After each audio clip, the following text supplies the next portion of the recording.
اور بہت مشکل مرحلے درپیش ہیں، خصوصاً ہماری کمیونٹی کے حوالے سے بھی اور باقی دنیا میں بھی. تو اپنی حفاظت کیجیے، اپنی حفاظت یوں سمجھ کے کیجیے کہ میں علی علیہ السلام کے ماننے والے کی حفاظت کر رہا ہوں. دوسرے مومن کی حفاظت کیجیے کہ میں ایک عزادار کی حفاظت کر رہا ہوں. تو خدا آپ کی اس احتیاط کو بھی عبادت شمار فرمائے گا. باقی آپ کی خدمت میں تقریباً 2-3 جمعے متواتر عرض کیا کہ اب آپ پاکستان پہ نظر رکھیں. اب مولوی آہستہ آہستہ مشرف با نتنیاہو ہونے لگے ہیں، اسرائیل کو ماننے لگے ہیں، اور ان میں جو پہلا پتہ گرا ہے وہ JUI کا مولوی شیرانی ہے کہ جس نے اسرائیل کی ناجائز ریاست کو تسلیم کرنے کی بات کی ہے. اور اس بات پہ بھی غور رکھیں کہ ایسے مولویوں کے رابطے کن کے ساتھ ہیں جو اب یہ انہوں نے لائن میں آنا ہے، چونکہ آل سعود کے پیسے پہ پلے ہوئے ہیں، انہوں نے اب اسرائیل کی کمپین کرنی ہے پاکستان میں، اور وہ شروع ہو گئی ہے مولوی اختر شیرانی سے. اب جو مولوی ایسا کام کرے اس کے رابطے دیکھیں کہ دیگر جو مذاہب ہیں ان میں سے کس کس کے ساتھ اس کا رابطہ ہے، تو ان پر بھی نظر رکھیں جن کے ساتھ ان لوگوں کا رابطہ ہے. مثلا کل فضل الرحمان اگر ایسے بیان دیتا اور دے گا، ابھی دے گا، تو اس پہ نظر رکھیں کہ اس کا دوسرے مذاہب میں کس کس کے ساتھ رابطہ ہے اور کون کون اس کے ساتھ ابھی بھی ہے. اب اگر جو ملا اسرائیل کی حمایت کرتا ہے پاکستان میں بیٹھ کے، اگر اس کو کوئی حکیم امت کہے تو خود اس پہ بھی شک کرنا چاہیے کہ یہ جو ایسے ملعون کو حکیم امت کہہ رہا ہے خود اس کا مستقبل کیا ہے. اور پھر اس کے بعد آپ نے متواتر، آپ کی نظر میں ہوگا کہ متواتر آپ نے یہ دیکھا ہے کہ، اور اگر آپ خبروں سے واقف ہیں تو خصوصاً جو حتیٰ گرفتار کیے گئے ہیں داعش کے لوگ، القاعدہ کے لوگ عراق میں، افغانستان میں، خود پاکستان میں ذاتی طور پہ مجھے علم ہے کہ ان سے ایک تو ہوتی ہے تفتیش، انٹروگیشن کرتے ہیں کہ یہ تم نے دھماکہ کیسے کیا، فیسیلیٹیٹ کس نے کیا، یہ وہ ایک ڈی بریفنگ اس کو کہتے ہیں. وہ جو دہشت گردوں کی ڈی بریفنگ ہوئی ہے نا عراق میں، افغانستان میں، پاکستان میں، اس میں ایک سوال ہر ڈی بریفر نے کیا، وہ پاکستانی انٹیلیجنس کے ہوں، عراقی کے. عراق والوں نے تو ٹی وی پہ بھی وہ انٹرویوز نشر کیے ہیں جو ڈی بریفنگ کی ہے انہوں نے داعش والوں کی. تو پہلا سوال ہی ان کا یہ ہوتا تھا کہ تم مسلمانوں کو کیوں قتل کر رہے ہو؟ تم اگر خلافت اسلامیہ کے داعی ہو اور امارت اسلامیہ افغانستان کے داعی ہو تو تمہیں یہودیوں کے ساتھ، اسرائیل صہیونیوں کے ساتھ کیوں نہیں لڑتے، ان کو کیوں نہیں مارتے؟ تو ایک ہی جواب ہوتا تھا کہ شیعہ صہیونیوں سے برے ہیں، پہلے شیعوں کو قتل کریں گے پھر ان کو قتل کریں گے. اس کو غور فرمائیے، یہ بڑی دقیق بات ہے. اور پچھلے آپ 10 سال کے آرکائیوز میں یہ دیکھ سکتے ہیں، پرنٹ میڈیا میں بھی اور دوسرے جو الیکٹرانک میڈیا اس میں بھی. کیوں کہتے تھے کہ نہیں یہودی اور نصرانی اور ہندو اور سکھ یہ سب بعد میں، شیعہ سب سے پہلے. اس کی وجہ کیا ہے؟ ایک وجہ تو سدا سی ہے کہ خدا فرماتا ہے کہ ان شانئک هو الابتر، تیرا دشمن ناکام ہے. ابتر کا ایک معنی دم بریدہ، بے اولاد، بے نام و نشان، اور ایک ہے ناکامی کا بھی اس کا معنی ہے، ناکام. ابتر ناکامی نہیں، میں نے ایک کام شروع کیا وہ کام میں نہیں چلا سکا تو یہ ابتری ہے، ناکامی ہے. خدا کہتے ہیں انا اعطیناک الکوثر، اے محمد ہم نے آپ کو کوثر عطا کی. اب اسلام کے بارے میں فکر مند ہونے کی ضرورت نہیں. ان شانئک هو الابتر، آپ کا دشمن جو دشمن اسلام ہے وہ ناکام ہوگا. یعنی کیا معنی؟ کوثر دیا اس لیے آپ کا دشمن ناکام ہوگا. یعنی جہاں بھی اسلام کو خطرہ ہوا کوثر اسلام کا مدافع بن کے آئے گا. سقیفہ میں علی و زہرا کوثر ہیں، معاویہ کے سامنے حسن کوثر ہیں، یزید کے سامنے حسین کوثر ہیں، اور آج کے دور میں یزیدی اور سقیفہ کے ماننے والوں کے سامنے حسین اور زہرا کے ماننے والے کوثر کا مصداق ہیں. یہ وجہ، ایک یہ وجہ ہے کہ وہ کہتے ہیں کہ یہودیوں سے پہلے ہم شیعوں کو ماریں گے. چونکہ تشیع ہے تو تم اسلام کو بدل نہیں سکتے، تم اپنا اسلام متعارف کروا سکتے ہو، اسلام ناب محمدی میں تم تبدیلی نہیں کر سکتے، نمبر 1. اور پھر آپ نے دیکھا کہ قدس کے حوالے سے جو بھی باتیں ہوتی تھی پاکستان میں، اس میں جو دھماکے ہوئے داعش نے کروائے، جو دھماکے ہوئے القاعدہ اور طالبان اور جو لشکر جنگوی اور جو پاکستانی ملعونین ہیں انہوں نے کیے. کیوں؟ آپ کو چلے امام حسین سے بغض ہے، آپ کو چلے حیدر کرار سے بغض ہے، آپ کو شیعوں کی شکل اچھی نہیں لگتی، لیکن یہ تو امت مسلمہ کا مسئلہ تھا، اس میں 30 آدمی کیوں شہید کر دیے کوئٹہ میں؟ تو یہ اس وقت لوگ نہیں سمجھتے تھے, ہم اس وقت بھی چیختے تھے, آج پتہ چل رہا ہے کہ یہ تھے ہی اسرائیلی, یہ تھے ہی صہیونی. یہ ملا جتنے تھے پاکستان میں اور جتنے عالم عرب اور عالم اسلام میں اور دنیا میں جو دہشت گردی کر رہے ہیں, جو ٹیررسٹ ہیں, ملا, مسلمان ملا, سو کالڈ مسلمان ملا, یہ سب صہیونی ایجنٹ تھے, اسرائیلی ایجنٹ تھے اور ہیں. اور اس میں اب آپ دیکھیے کہ خود سورہ منافقون, بس یہ آپ کی زحمتوں کو تمام کرنے لو, یہ بہت دھیان سے سنیے گا, مس کوٹ نہ ہو جائے. سورہ منافقون میں پہلی آیت میں خدا کہتا ہے اذا جاءک المنافقون, اے محمد جب آپ کے پاس منافقین آتے ہیں تو قالوا نشہد, تو وہ کہتے ہیں کہ ہم گواہی دیتے ہیں کہ انک لرسول اللہ, کہ آپ اللہ کے رسول ہیں. جب منافق آپ کے پاس آتے ہیں تو گواہی دیتے ہیں کہ آپ اللہ کے رسول ہیں. واللہ یعلم انک لرسول, اللہ بھی جانتا ہے کہ آپ اللہ کے رسول ہیں. واللہ یشہد, خدا گواہی دیتا ہے, ان المنافقین لکاذبون, یہ منافق جھوٹ بول رہے ہیں. منافق کیا کہہ رہے تھے؟ وہ کہہ رہے تھے کہ آپ اللہ کے رسول ہیں. خدا کہتا ہے میں گواہی دیتا ہوں کہ منافق جھوٹ بول رہے ہیں. بھئی منافق تو کہہ رہے تھے کہ آپ اللہ کے رسول ہیں, خدا کہتے ہیں منافق جھوٹ بول رہے ہیں. کیا ماننا؟ کبھی کبھی کوئی یا علی مدد کہتا ہے وہ جھوٹ بول رہا ہوتا ہے, کبھی کبھی کوئی یا حسین کہتا ہے جھوٹ بول رہا ہوتا ہے. میں اس کی مثال دے دوں تاکہ بچوں کے ذہن میں بھی آ جائے. میں آپ کہوں کہ آپ بہت اچھے ہیں, you are very good person. اچھا, آپ جیسے ہی بابا کے ساتھ باہر نکلیں تو میں بیک بائٹنگ شروع کر دوں, آپ کے خلاف باتیں کرنا شروع کر دوں. آپ تو اچھے ہیں, لیکن وہ جو میں نے کہا تھا کہ آپ اچھے ہیں, یہ میں نے جھوٹ بولا تھا, چونکہ میں دل سے اس پر یقین ہی نہیں رکھتا. اگر میں یقین رکھتا ہوتا دل سے کہ آپ اچھے ہیں تو آپ کے جانے کے بعد آپ کے خلاف باتیں نہ کرتا, بیڈ ماؤتھنگ نہ کرتا آپ کے بارے میں. تو یعنی یہ خداوند قدوس کہہ رہا ہے کہ ان المنافقین لکاذبون, کہ یہ جھوٹے ہیں.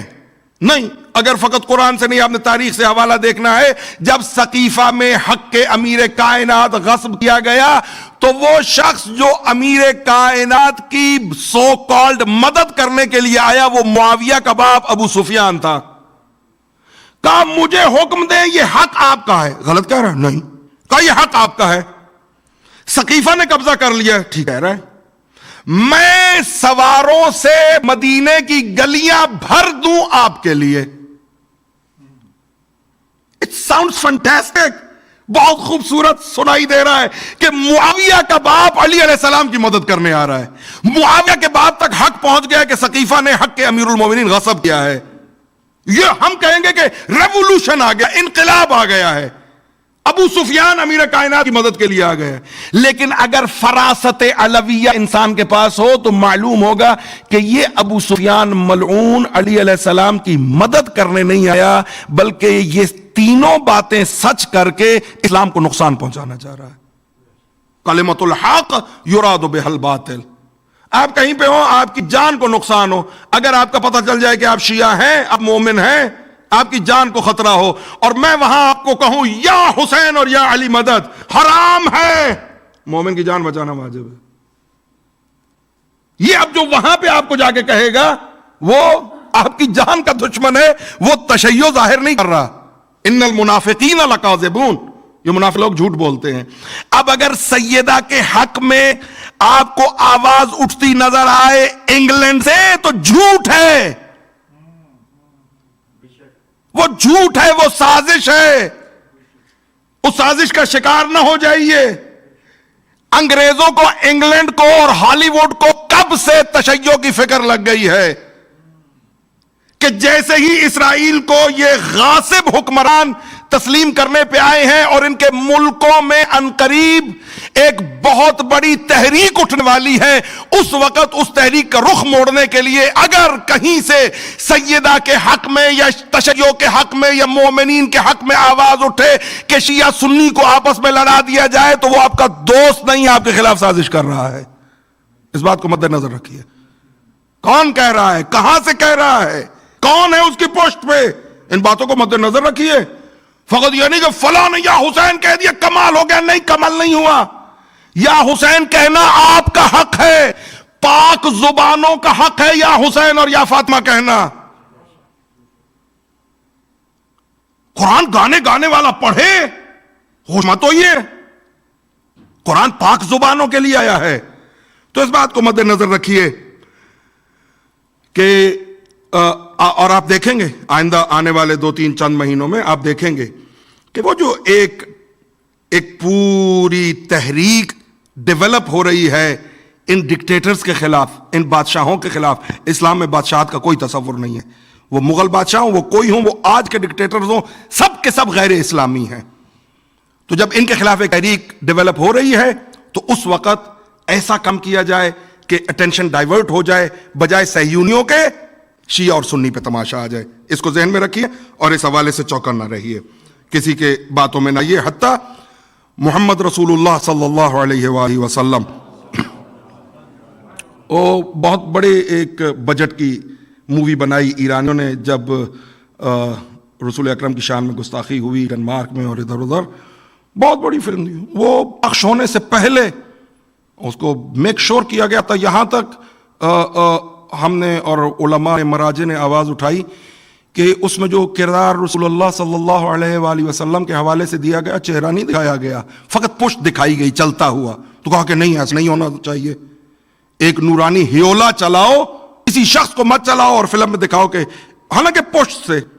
تو یہ اگر ہالی ووڈ سے اور یا وائٹ ہاؤس سے آپ کے حق میں بیان، وہ ایک مولوی تھا، میرے والد کا کلاس میٹ تھا، سنی ملا، وہ کلاس میٹ تھا والد صاحب کا، بہت بڑا مولوی ہے، میں نام نہیں لیتا. وہ باب العلوم آئے تو میرے والد نے منع کیا کہ تم نہ آیا کرو مجھے ملنے. کہا کیوں؟ کہا اس لیے کہ تمہارا آنا یہ میرے لیے عزت کی بات نہیں ہے، میرے لیے شرمندگی کی بات ہے. تو یہ وائٹ ہاؤس سے یا نیتنیاہو کے گھر سے یا آل سعود سے اگر تشیع کے ہالی ووڈ، انگلینڈ، امریکہ سے اگر تشیع کے حق میں بھی آواز اٹھے، ہمیں وہ آواز بھی باطل لگتی ہے. خیر، اس کے بعد آپ نے دیکھا کہ ابھی یہ جو آخری اس کے دن ہیں ٹرمپ کے، اس نے پارڈنز دیے ہیں اور ایک کرمنل جو ہے وہ دوسرے کرمنلز کو معافی دے رہا ہے. اس میں دیگر تو اپنی جگہ پہ بلیک واٹر کے 5 آدمی کہ جنہوں نے 17 عراقی نہتے لوگوں کو ناصریہ میں دن دہاڑے سڑک پر امیوزمنٹ کے لیے، خود کو مطلب فریش کرنے کے لیے 17 عراقی نہتے شہری قتل کیے. وار کرائم، انٹرنیشنل جو جسٹس آف کورٹ ہے انہوں نے اس کو وار کرائم ڈکلیئر کیا. ایک آدمی کو امریکہ نے، امریکی عدالتوں نے، جھوٹے ہیں، ایک آدمی کو سزا دی، ان 4-5 کو اس نے معاف کر دیا ہے.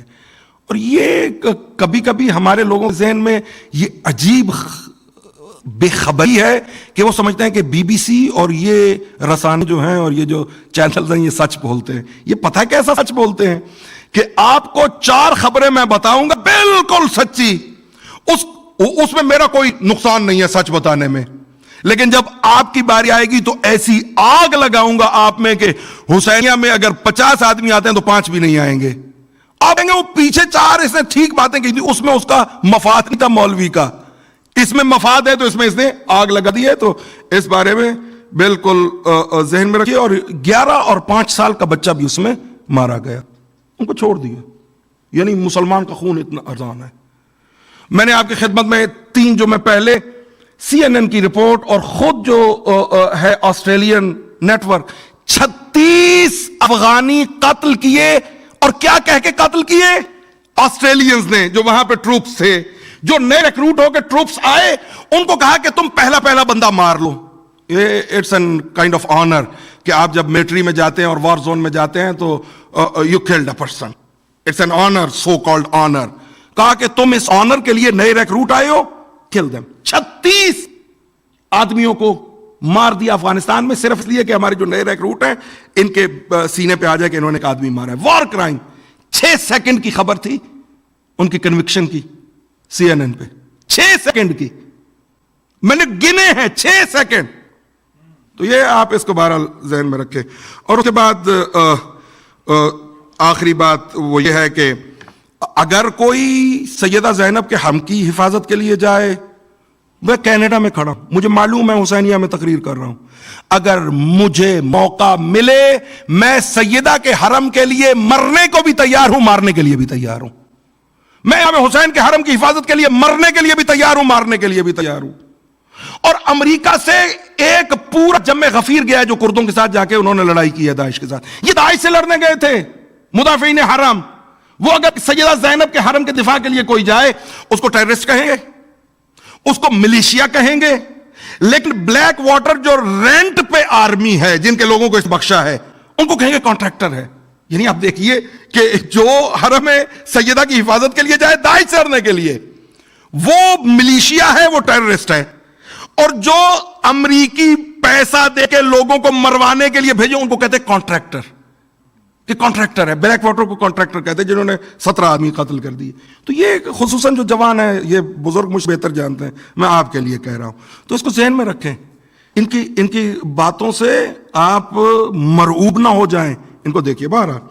اس کے بعد پاکستان میں جو آخری بات, اور اسی پہ ختم میرا بیان, کہ جو تحریک آپ کو سیاسی تحریک پی ڈی ایم کے نام سے نظر آ رہی ہے, اس پہ بڑی خاص نظر رکھیے کہ جو آل سعود ہے وہ ناکام ہوئی ہے فرقہ واریت پھیلانے میں بذریعہ ملا. وہ ہمارے پاگل تھے یا ایجنٹ تھے جو بھی تھا, اور ادھر سے تو باقاعدہ پیڈ ہیں وہ آصف جلالی اور یہ ملون اور سپاہی صحابہ والے. انہوں نے پہلے تو مذہبی منافرت کے ذریعے پاکستان کو کمزور کرنا چاہا, جو کہ حسینیوں نے ناکام بنایا مظلوم کربلا کی عزاداری کے ساتھ. یہ پاکستان کی تاریخ میں واقعا میں جو تشیع ہے پاکستان کی اس پہ میں جتنا فخر کروں, میں ان کے قدموں کے خاک کے برابر بھی خود کو نہیں سمجھتا کہ انہوں نے ماتم کے ذریعے, جو ہم کہہ رہے تھے نا کہ کربلا تلوار پر خون کی فتح ہے, پاکستان میں عزاداروں نے اس کو واضح کر کے دکھا دیا ہے کہ ماتم کے ذریعے تلوار اور دہشت گرد کو شکست دی جا سکتی ہے, اور وہ دی ہے. جب اس ناکام ہوئے تو اب ایک سیاسی ونگ جو آل سعود کا ہے وہ پی ڈی ایم ہے. اور آپ اس میں دیکھیں گے کہ جیسے جیسے آل سعود کے جو کارنامے ہیں وہ واضح ہوتے جا رہے ہیں کہ اس سیاسی تحریک کے پیچھے, پی ڈی ایم کے پیچھے آل سعود ہے, تو اب لوگ اس سے آپ کو ہٹتے بھی نظر آئیں گے آئندہ کے دنوں میں. تو اس پہ بھی نظر رکھیے کہ یہ اب آل سعود کی جو سیاسی لابی ہے وہ پاکستان میں متحرک ہے. خدا مسلمانوں کی, مومنین کی اور اہل اسلام کی حفاظت, مدد اور نصرت فرمائے. صدقہ محمد و آل محمد کا ہمارے وارث کو جلدی سے ظہور عطا فرمائے. روز جمعہ ہے, روز امام زمان ہے. خدایا و شدت الفتن بنا, ہم پہ زمانے کے فتنے بہت بڑھ گئے ہیں. خدایا اپنے ولی کو اس نے ظہور عطا فرما.